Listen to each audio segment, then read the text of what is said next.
Hi, welcome back to my channel. I want to thank you guys so much for watching. First thing is first, if you like this look, I'm going to be doing a video talking about the It's Freaking Bats palette. So if this looks like something you want to check out, definitely stay tuned. This will be coming up hopefully later this week.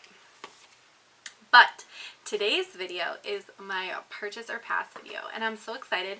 This video idea, of course, was created by Samantha March and quickly popularized. There's a whole bunch of information down in my description box on Samantha March and the Instagram accounts that I use in order to collect information for this video. If this sounds like a video you're interested in, stick with me. We're going to get into it right now.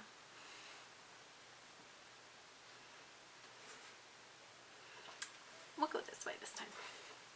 Alright, you guys, so I'm trying a little bit of a different setup for my background, so I hope you guys love it. So far, so good for me. So the first thing to talk about then is the Natasha Denona Mini Love Collection, and it features a face duo, a 5-pan eyeshadow palette mini, and a lipstick.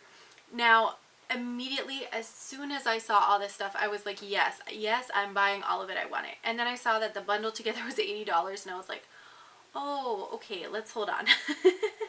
So the blush that is in the duo is actually the same blush as the Daria palette, which is the large, the light version of the large Diamond and Blush palette, which I actually did pick up from a Sephora sale recently. So I already have that product, so it seems silly to purchase it a second time when I'm not like anywhere near close to hitting pan on it. The eyeshadow palette has new shades. They are not the same shades as what is in the Large Love palette. So I definitely have that on my radar. I would consider picking that up potentially with the next like sale. It's not something I'm going to pick up right this second, but yeah, I'm going to keep my eye on that. Alright, the next thing is Lawless Beauty did Forget the Filler Lip Definer Pencils, and it looks like there's at least 4 shades. I'm not sure if this is building on an existing collection of shades or if these are the only 4 shades, but it looks like they have sort of a pinky toned one, a mauve, a darker kind of browny mauve, and then a brown. And they're pretty, but I typically don't buy high-end lip pencils unless they come in like a bundle or kit or something that I'm already buying, because I feel like lip pencils are not something that I need a super high-end version of. You guys, this is why we can't have nice things. I smudged my lipstick earlier and I tried to fix it and then it just like made a huge mess. And now, ugh, yikes. I look like I'm having a stroke, but that's okay. Alright, the next thing to talk about is the Canyon and Blooms palettes from Alter Ego. One of them is supposed to imitate the Love palette and one is supposed to imitate the Bronze palette. I would definitely be curious if they put out one that imitates the Glam palette, which is like the cool tone neutral palette. I would really be interested in seeing that one. For these two, I'm kind of just like, I don't know. And it's funny because I do want the Natasha Denona Love palette, but the dupe of it just looks so much more red toned than the original, and I'm not sure if that's just the way that they formulated their shades or if it truly is that lack of purple in the Love palette. But in my mind, the Love palette's more purple. Does that make sense? I don't know. XNO Cosmetics created the Bloody Valentine palette, and I've actually been interested in trying some stuff from them. They have a really interesting looking Paris palette as well, but this one has like reds and pinks and purples with some shimmers. It does not look like there's any pressed glitters in it, so I'm definitely interested in these kind of products. We'll have to wait and see what those end up looking like. Alright, Glam Glow is doing a Marilyn Monroe themed like gold mask. I'm not sure how I feel about their collaborating with somebody who's dead, so it's not really a collaboration so much as it's like trying to profit off of their memory or their like their look, right? So like she didn't come up with this mask, you know, because she's deceased. So I just think this is kind of dumb, and I don't think like collabed skincare makes sense because usually collabs are not like a forever kind of product, and skincare, if you like it, you want to keep using it. You don't want to have to go find a new product. So for me, I'm just like, I don't understand it and I don't think it's a good idea. All right. Terra Moon is sneak peeking a bunch of new shades that they're working on, trying to, I guess, decide which colors they're actually going to release to the marketplace. There's some really pretty like blues and aquas and like kind of purpley shades. They all look like they have a bit of like a gold base to them or gold shimmer to them. So I'd be very, very curious to see what these end up looking like swatched out. So I will definitely be keeping an eye on these. Okay, the next one to talk about is the Wild Child palette from Colourpop. I have a couple of problems with this one. Number one, it seems like this is their sort of like half-assed excuse for like deeper tone skin tones to be able to say they have like one 9-pan palette that works for them. But it's also pretty much an exact dupe of the Brown Sugar palette that they used to have. So I'm not sure if they just discontinued it and like repackaged it and called it like Roar, and then now it's like a new palette, I guess. So I don't really like that. I don't like that there's a pressed glitter in there, and I've seen some people bring up like if this is supposed to be for people of different like deeper skin tones specifically, like why would you like call it Wild Child, and like perhaps there are some microaggressive like terminology being used there, which I can see and I can respect that concern, as I am not somebody of a deeper skin tone, clearly. I can't speak to whether or not other people would find that offensive, but after hearing that, I can't unhear it. So for me, I'm going to pass over this collection, even though I think the giraffe print is a cool idea. Like, I think it's a cute concept, but I feel like what they did with it was... The next thing is the Clinique Even Better Clinical Foundation, and assuming you can actually find your shade, maybe this would be a nice foundation. I can't speak to that. It looks like they kind of remade an older product that they had, put more SPF in it. It's supposed to last 24 hours, which I don't know who's wearing stuff for 24 hours.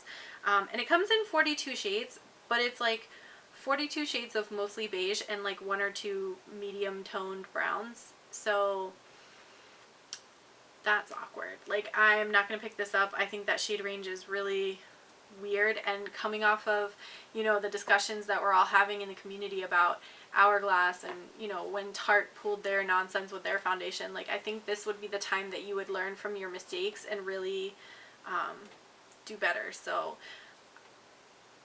I don't get it, but they need to do better.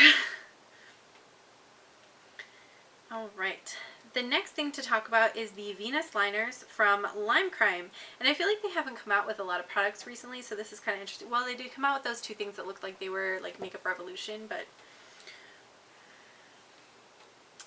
that was not for me. So for the Lime Crime liners, they are $18, or you can get a trio of them for $46, or the entire bundle for $168. It does look like they have a lot of really cool colors. I think I'm good on liners. I don't typically use like those liquid felt tip kind of, not felt tip, brush tip kind of liners. So for me, I think I'm all set, but I do think they pulled some really pretty colors. Alright, Huda Beauty is releasing a foundation product that is not scented, which I think in and of itself is news. It's coming out January 25th, and it's going to be in how many shades here? It looks like a lot. 39 shades.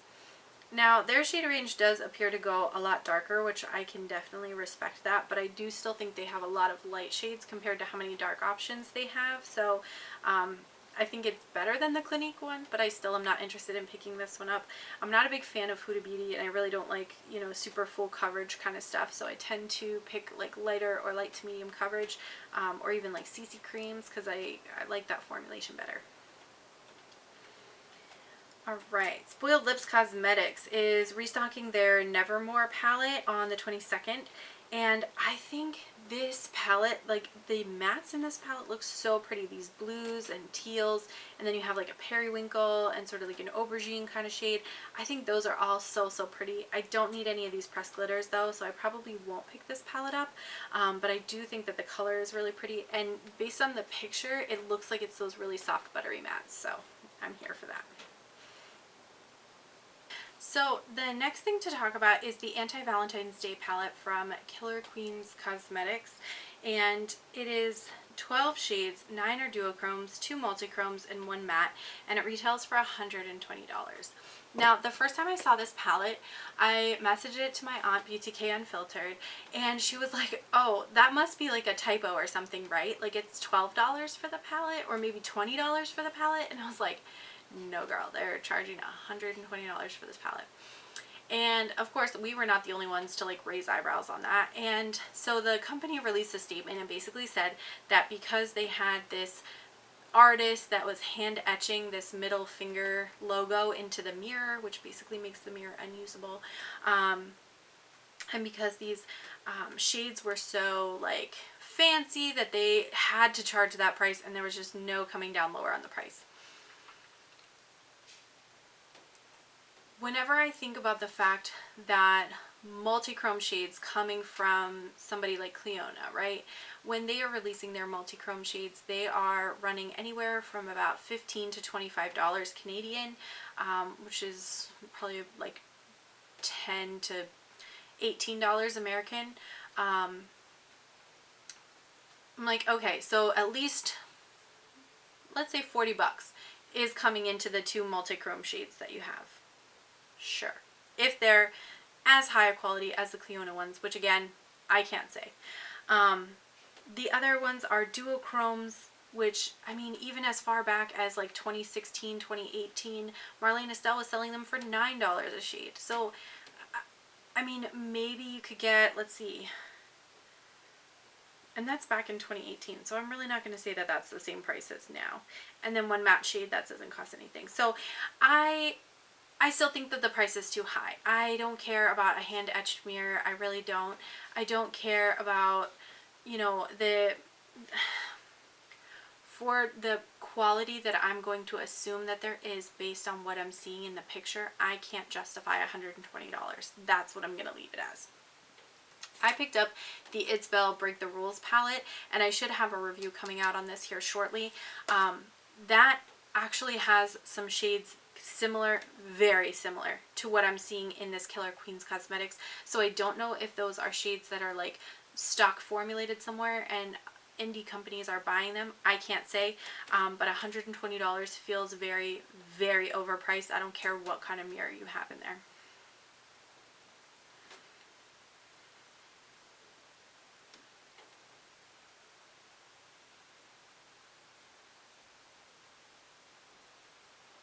Okay, Hourglass is serving up this Equilibrium skin serum thing.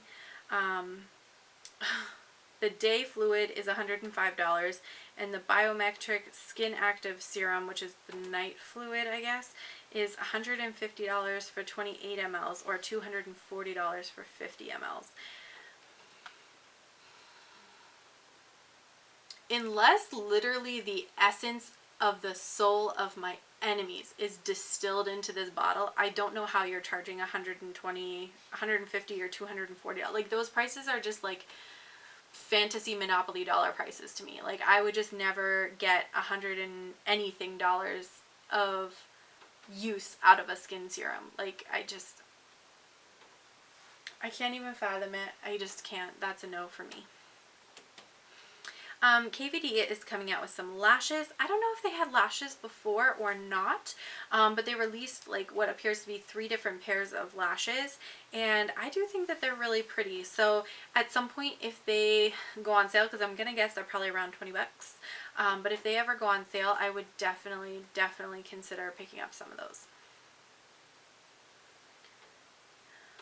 Okay, the next thing to talk about is the Kiko Milano Mood Boost collection, and I feel like Kiko has this problem where their stuff is very neutral, and that's fine. That's not so much a problem for them as it is for me, because I always want to pick up their stuff, but it's always so neutral that I kind of talk myself out of it.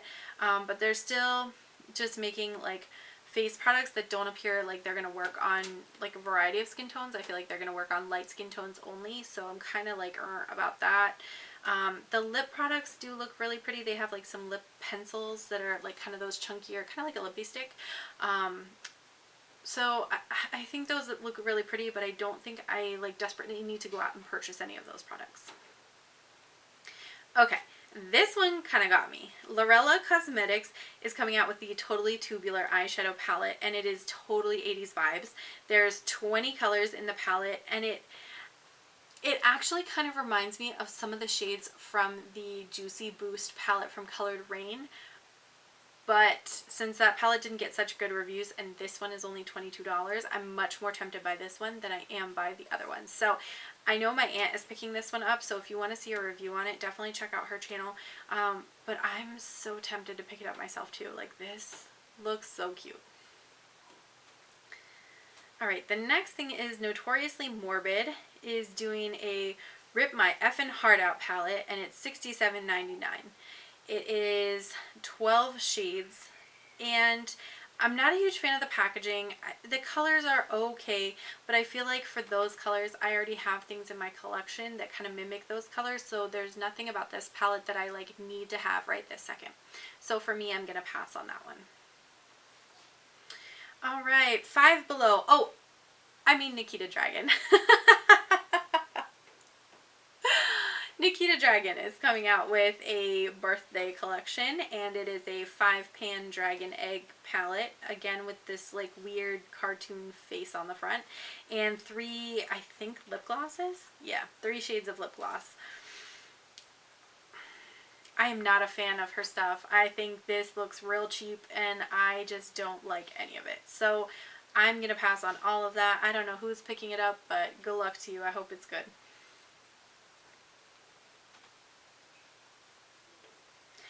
Okay, the next thing to talk about is the Suva Beauty.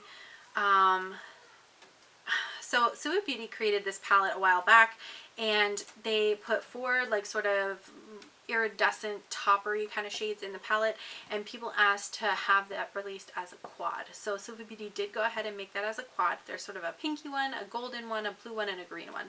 I think the pictures, like the promo pictures, make this look really, really nice. So if I didn't already have as big of a collection as I did, I think I would really, really consider picking this one up. If it ever goes on sale, maybe I would pick it up. It's $35 US, so not an unreasonable price point to begin with, but I definitely would want to get it like on sale, since I think I have some things in my collection that already dupe it. Okay, Moira Cosmetics is releasing these 12-pan palettes. It looks like there's kind of a brown toned one, kind of a beigey pinky one, a pink purple toned one, and then kind of a blue green with neutrals kind of one. And none of these really speak to me. I think the collection that they did where it was like wild animals and everything was kind of like offset on like a diamond instead of being square, I think looked way prettier than this collection does. This collection just looks really boring to me, so I'm going to pass on that. The next thing to talk about is the Beauty Blender BioPure, and it is the green beauty blender. It's made with 60% plant-based material, so that's kind of cool. And it's going to be $20 just like the other one. So I'm not really into sponges right now. I've been much more into brushes, so I think I'll be skipping over this one, but if I got it in like a subscription box or something like that, I wouldn't be like upset about it.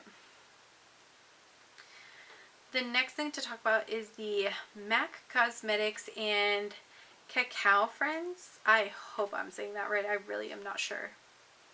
But it looks like these cutesy little characters, and they are printed on these like soft touch lipstick tubes.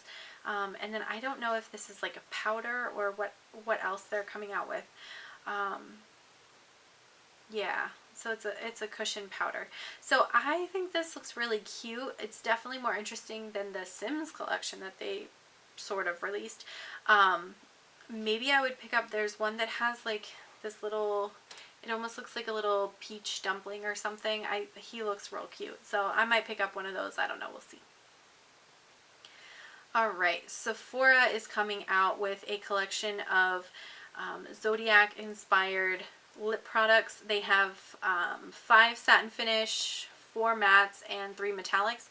And unfortunately, my sign is one of the metallic shades. It's a metallic berry.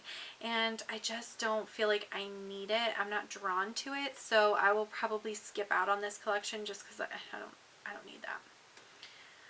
Shine by SD Cosmetics is releasing a Glimmer Goddess Shine Lighter palette, which is $35 Canadian or $27.50 US, and then an Endless Shine collection, which is going to be $7.85 American each, or you can pay $66.75 for the bundle of 9.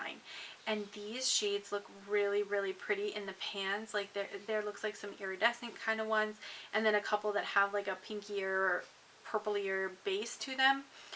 I think these look really, really pretty. I'm curious to see more swatches, because the swatches that I see that are associated with it, I feel like they don't capture and reflect the light as I'm sure these are so beautifully doing. So I think it's just a matter of like the camera angle compared to the light angle that's making these look kind of flat in the picture. So I want to see some more pictures of these in swatches before I would consider a purchase, but I would definitely consider a purchase. Okay. And that is everything for this video. Let me know down in the comments below, what are you thinking about picking up this week? Is there something you're definitely going to pass on? Is there something that I missed hearing about? And you can definitely clue me in down below.